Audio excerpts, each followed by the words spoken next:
masuportahan ang pelikulang Call Me Mother!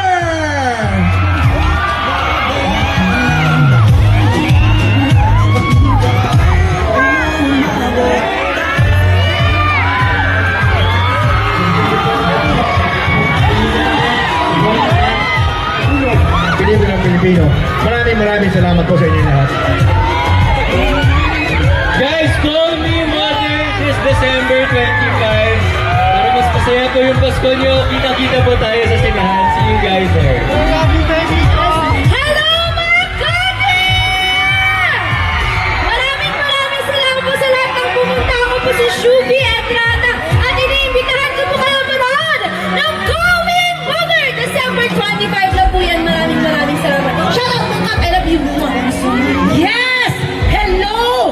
Sa mga taga Santa Ana! Kaway-kaway lang tayo dyan! At maligayang Pasko sa inyong lahat! Anong papanoorin nyo sa Pasko? Thank you! I love you all! Merry Christmas!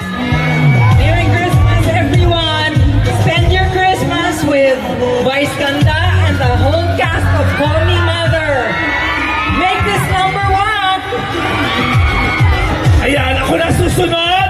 Hello, magandang gabi sa inyong lahat, mga taga-Sandaan ng Makati, Madlang people! Call Me Mother sa darating na Pasko! Ito po ang regalo ng inyong Meme Vice para sa inyong lahat! Make some noise, Madlang people! Show us some love! Ngayon pa lamang po, nagpapasalamat na kami sa pagpunta nyo pa lamang rito, sa pagtanggap sa amin, sa lahat ng mga hiyaw at palakpak ninyo, sa pagsuporta nyo sa lahat ng cast ng Call Me Mother. Maraming salamat at nagpapasalamat din ako dahil alam kong sasamahan nyo kami pagdating ng Pasko sa mga sinihan.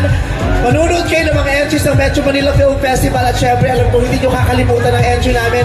Call Me Mother! Gusto nyo bang tumawa sa Pasko? Gusto niyo rin mag-emote sa Pasko, di ba?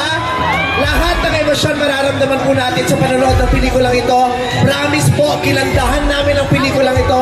Hindi masasayang ang perang pinag-ipunan ninyo. Alam kong mahalaga sa inyo yung perang yan. Kaya naman, hindi namin sasayangin. Sulit na sulit po. Napakaganda. Lahat po kami rito ay masaya na may mapapanood kayong pelikula namin sa Pasko. Call Me Mother. Merry Christmas, Madlang people! At ipinagmamalaki namin ni Nadine Lustre at ni Direk June Robles Lana ang napakahusay naming anak dito, si Lucas Andalio. Eto siya, iimbitahan niya kayo.